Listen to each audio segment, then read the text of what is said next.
Hi guys, I'm Ted. I'm a film and TV director here in the Philippines, and I'm also a beauty pageant enthusiast. And allow me to share with you my Miss Universe Philippines 2024 predictions. First off, welcome to my channel, and if you like this kind of content, I do hope that you also subscribe to it.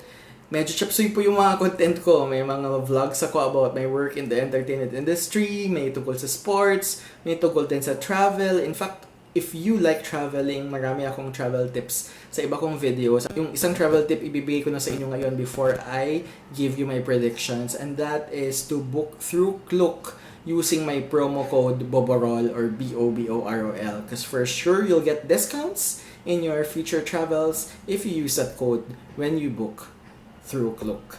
But for this video, I am going to predict your Miss Universe Philippines 2024 winners, and gusto ko lang sabihin sa inyo, hindi po ako beauty pageant analyst. Isa lang po akong fan, and so I'm basically basing my predictions on their performances during the preliminary interviews and the gala night, as well as through the lens of someone who works in the Philippine entertainment industry. Kaya, eto na, simulan na natin. There will be a top 20, and these are my predictions. First off is, of course, alam na natin, ilalagay ko na siya, Nueva Ecija. Nueva Ecija because she already won the Bingo Plus sponsored contest that, catapulted her to the top 20 right away. And even if she did win that contest, I do believe that she still deserves the slot. You know why? Because, well, first, she won that contest fair and square, but at the same time, she was very good in her interviews. You can see in her interview that she's very well spoken, smart, intelligent, and authentic in her advocacy. So, kudos Nueva Ecija, you have a queen to represent you in the Miss Universe Finals. Ang next ko naman na feeling ko papasok sa top 20 ay ang Hawaii. Okay, Hawaii because have you seen that gown during the preliminaries gala night? That is her, I think, strongest performance to date, at sabayan pa yung puntos sa kanyang interview where she also did very well. I think papasok siya sa semi-finals. On finals night, I just hope she improves on her swimsuit. Siguro add some sensuality since this is Miss Universe. Next, the predicted kong semi-finalist ay ang Miss Universe Philippines Tacloban. While watching the prelims, I was really just, listing down the delegates who stood out to me, and she was consistently in the above average group. In fact, ang hirap ng placement niya kasi she comes before this crowd favorite contestant, and yet she stood her ground. Her interviews were above average, basically a consistent performer. And here in Miss Universe Philippines, consistency is the key, and that will also be rewarded. So I predict she will be part of the top 20. Next candidate for me that will be part of the top 20 semi-finalists is a sister of a beauty pageant veteran, and that is Miss Southern California.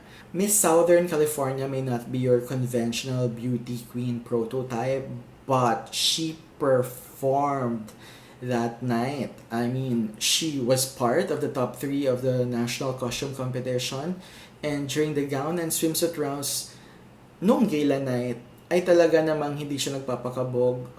I noticed her, she's very classy, she's very composed, and she's very elegant. And so, I think Miss Southern California will be part of the top 20. The next top 20 semi-finalist for me is someone who really excelled during the interview round.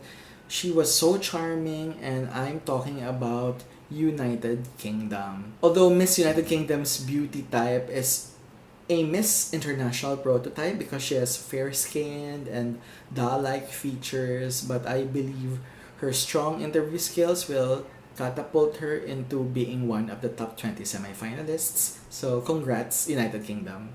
This next predicted semi-finalist is another candidate whom I didn't notice before, but during the interview round, I was charmed by her. She was very charismatic in a mahinhin Filipina kind of way, and maybe I am biased because she also comes from my father's hometown, but I'm talking about Camiguin. I'm not sure if this is her first national pageant, but with her charisma and intelligence, even if she doesn't win Miss Universe Philippines 2024, I do hope she still tries out for other national pageants because I think she's also fit for Miss International. But for Miss Universe Philippines, right now, I predict she will be part of the top 20. My next predicted semi-finalist is siguro ang masasabi ko ay sayang. Sayang if she can only walk the walk or if her pasarela is really excellent, she could be one of the top contenders out there because she had a very good interview performance and she is facially beautiful. Gandang hindi kailangang i-thesis defense. At yun ay si Miss Northern California. I still think she will be part of the top 20 despite the lackluster performance in the evening and swimsuit round because her interview round was really excellent. And even if she doesn't win, I hope she still improves and continues her walking lessons because I believe she has a future in pageantry. Another one of the consistent performers in Miss Universe Philippines 2024 is Miss Cavite. Kaya naman, isa rin siya sa pinipredict ko na maging part ng top 20 semi-finalists. She might be petite, but she has this universal oriental beauty.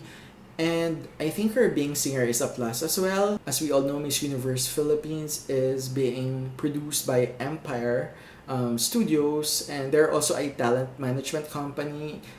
With her, singing prowess, I think even if she doesn't win Miss Universe Philippines, she will be part of their talent agency. Regardless, I think she deserves a top 20 slot based on her swimsuit and evening gown performances alone. The next two predicted semi-finalists are actually candidates who I believe can even enter the top 10 or even the top 5. It's just that sobrang lakas lang talaga ng mga kalaban. Kaya sa ngayon, nandito muna sa top 20. At isa na nga doon ay si Miss Universe Philippines Australia. Actually, she was one of the top 5 in swimsuit and evening gown for me. Ang naging problema ko lang sa kanya is while she's very articulate sa interview round, I think she still has to find that, branding. She has to work on her branding sa kanyang mga interviews kasi parang generic yung dating sa akin ng interview round niya. But alam naman natin na ang unang papansinin sa finals night ay ang swimsuit and evening gown performance. And so, malakas ang kutob ko na makakapasok din siya sa top 10. Pero for now, Miss Universe Philippines Australia is a top 20 semi-finalist for me. And then the last delegate in the top 20 na pinipredict ko ay actually sentimental favorite ko, and it really pains me to just put her in the top 20 because nakakagandahan talaga ako sa kanya. As in, ang tangkad niya, ang ganda niya. I don't know, siguro nga dahil sa preliminary performance lang niya, but I think if she does well in the final, she can even snatch one of the top 5 spots or can be given one of the titles outside Miss Universe Philippines. Although, sana nga lumaban siya sa Miss Universe Philippines. And I'm talking about Miss Universe Philippines Pampanga. I thought her interviews are okay, Akala ko mahina siya doon, pero she has greatly improved. And of course, she is a universal beauty. Don't have to defend her kind of beauty. And so I hope she joins again if she doesn't snatch the crown or one of the titles, but with better styling and more toning on her body next time. But I'm rooting for her, and I do hope mali ako na hanggang top 20 lang si Miss Universe Philippines Pampanga. And now we go to my top 10 predictions. And sa totoo lang guys, itong kahit sino dito sa top 10 pwedeng manalong Miss Universe Philippines. But, ayoko magpaka-safe. This is a predictions game. And so, I'm telling you now kung sino yung, sa tingin ko, just outside the top 5 sa top 10. At uunahin ko na si Baguio. Baguio kasi, I think, peaked too early for me. Ang lakas ng hype niya prior, pero she just, I don't know, some kind of fizzled out during the last days of the competition, but you cannot deny her physical beauty. In fact, ang bata pa niya, sa pagkakaalam ko, I want her to join again with more experience, with better styling and more toned body. Because honestly, I think she can still win the Miss Universe Philippines crown, if not this year, in the future years. Pero for 2024, I think she can go as high as top 5. Pero sa ngayon sa top 10 ko muna siya. Pero since other candidates are not already eligible to get some of the other titles outside Miss Universe Philippines, I will not be surprised if ibibigay rin sa kanilang MUPH yung ibang titles na in-offer nila. And then another top 10 finalist for me is... Masakit rin sa loob ko to kasi parang feeling ko pwede rin siyang manalo. Favorite ko rin siya. And I'm talking about Chelsea Manalo of Bulacan. Share ko lang na, I watched the Aqua Boracay Jojo Bargay's runway challenge. And sobrang shocked ako. Bakit hindi pinag-usapan si Bulacan after her performance there? Because for me, Bulacan gave the best performance in that runway challenge. At dahil nga doon, isa na siya sa mga favorites ko to win the crown. Siguro kaya ko lang siya nilagay muna sa top 10 kasi may mga ibang mas malakas sa kanya in other aspects. But if she performs the same way that she performed there, na lots of joy, na sobrang alam mong napapangiti ka rin while looking at her. Because I just feel like she was more on the fierce side during the preliminaries. I feel kailangan lang niyang bigyan pa ng joy and siguro consistency din sa makeup and sa hairstyle. Because she really registers well in photo shoots. She's a beauty. Hindi rin ako masusurprise if masusungkit niya yung corona na Miss Universe Philippines 2024. Pero sa ngayon, top 10 ko lang muna siya at posibilidad din na makakuha siya ng other titles. And then my next predicted top 10 finalist is another personal favorite of mine. I was super duper rooting for her even during her past pageant experience. Actually, I wouldn't mind if she wins MUPH because it's the only crown that she's eligible to win. And I'm sure it's the only crown that she aspires. So, props to her for joining again. And I'm talking about Miss Universe Philippines Cebu. Her journey, her progress since winning the local pageant to the national pageant, sobrang admirable. Alam mong she will really work hard to be able to snatch the crown and alam mong hindi niya pahihirapan yung org if ever she competes in an international pageant again because she was a former Binibining Pilipinas Supranational or Intercontinental, I believe. Sorry, kumentan nyo nga kung anong yung Binibining Pilipinas crown niya. Supranational, right? Hindi Intercontinental. Intercontinental. Pero yeah, I am rooting for her because I know she has a drive. Siguro kaya ko lang siya nilagay sa top 10 kasi prior to the prelims, she was a top 5 material for me, but I was just disappointed with her makeup in the preliminaries. Like, why were they making her morena? She's beautiful in her natural skin color. Now, I understand gusto nilang feeling nila kailangan ganon because Miss Universe. But again, nasa Miss Universe Philippines pa tayo eh. Feeling ko dapat ibalik siya sa kanyang mala porcelain skin features. Alam kong that's very Miss International, but yeah, Chris Jansen, please change your makeup and hairstyle and styling and gown during the finals night because I am still rooting for you to win Miss Universe Philippines 2024. Another candidate who I believe will be part of the top 10 is somewhat of a surprise to me because she's still very young and yet she performed like a pro. And I'm talking about Miss Universe Philippines Zambales. I know she's good in pasarelas, but I was surprised that she was also good in the interview round. I didn't expect that.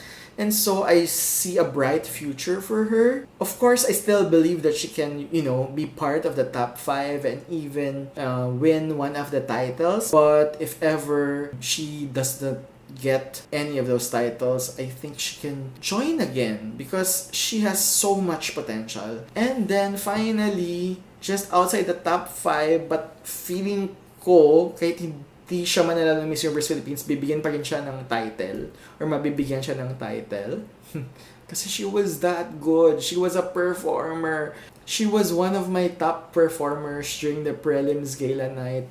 And I'm talking about Miss Universe Philippines Laguna, who I believe also represented us already in an international competition. For me, like, she was one of the top delegates talaga. Ang galing niyang maglakad, ang ganda-ganda niya, gandang Pilipina. Gusto kong manalo siya, but I also saw na yung weakness niya is yung interview. Of course, kung wala namang interviewer sa top 10, baka nga nasa top 5 tong si Laguna. Pero sa ngayon, there's a possibility that if she performs well in Miss Universe Philippines, she could be our next Miss Supranational representative. And so now we reach the part wherein I am going to tell you the crown contenders, my top 5 for Miss Universe Philippines 2024. The fourth runner-up, kaya ko lang siya fourth runner-up is because I based my ranking sa prelims night. But alam naman natin na hindi lang tungkol sa prelims yung basehan. Alam natin behind the scenes. And with the sponsors, meron ding say yung mga yun. But this fourth runner-up prediction is also my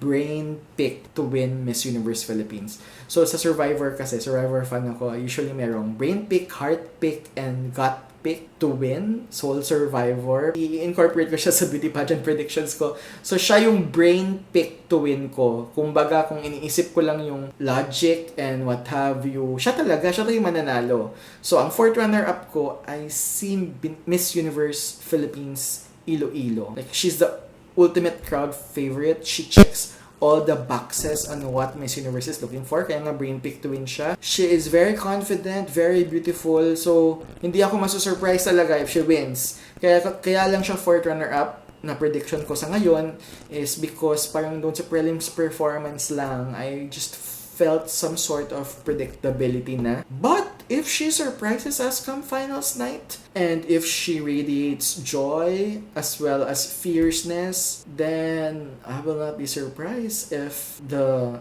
predicted outcome of her winning will eventually come into fruition. My third runner-up, and I also believe she can snatch the Miss Universe Philippines crown, but I just, placed her as third runner-up because I was so surprised that she was obviously very nervous during her preliminary interview because that is her strongest suit. Yun lang talagang dahilan kung ba't siya third runner-up kasi medyo lumiit yung grade ko sa kanya, grade sa interview dahil nakaramdaman ko yung nervousness niya. And I'm talking about Miss Universe Philippines Bacoor or VVV. She surprised me because her swimsuit and evening gown performance vastly improved from the first time she joined, from her 2021 stint. And I also think na, even if she was nervous during the prelims, she is a good talker and she can talk her way to the crown. Kaya, don't worry, VV fans, if she can, overcome her nerves come final night, I'm sure she will still win MUPH. But for now, just basing on the prelims, I think she will be third runner-up. And one of the possible delegates also will be given titles other than MUPH. My second runner-up is another crowd favorite, and I will be the most pleasantly surprised if she wins MUPH because siguro, rin siya, sentimental favorite ko. Kasi ang gusto ko sa kanya, keb siya sa height. She's oozing with confidence, very charming, gandang, hindi kailangang i-thesis defense. And I'm talking about Miss Universe Philippines Kainta Stacy Gabrielle. We know she's also intelligent. She has good interview skills and her advocacy is very strong. More importantly, she is very commercial. Yeah.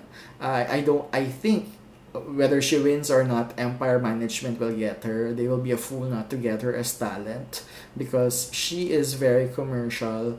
And even if she doesn't win MUPH, I will also not be surprised if she gets one of the other titles. Trivia time, if she wins MUPH, she will be the 7th Miss Universe Philippines that I got to work with in the entertainment industry. So, trivia ko lang to. Syempre, ang mga nakatrabaho ko ng Miss Universe Philippines ay una, si the late Chat Silayan. Nagkatrabaho kami sa My First Romance, a Star Cinema film kung saan script continuity ako doon.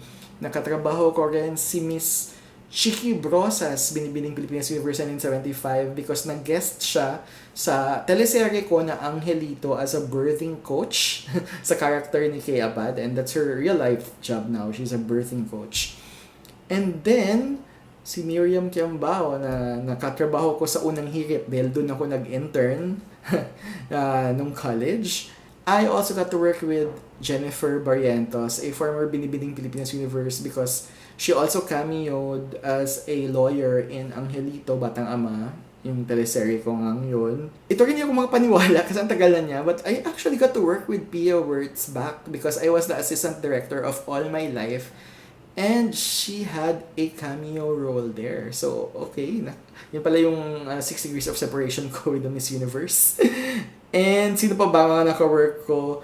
Ang last ko naka-work na nanalo ng Miss Universe Philippines or Binibining Pilipinas Universe was Rachel Peters. Kasi nag-guest siya sa Be My Lady, yung glamping episode namin. Pinagselosan yung character niya ni Erich kasi parang maganda at naging friends ng character ni Daniel Matsunaga. I think nasa YouTube yun. Tingnan nyo. Hindi pa siya nanalo ng Binibining Pilipinas Universe noon.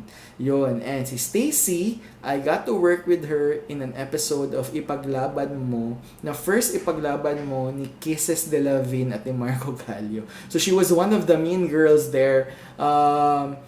Ang queen bee nila ay si Ella Cruz. So yun. So will she be the 7th Miss Universe Philippines that I got to work with? Lucky 7?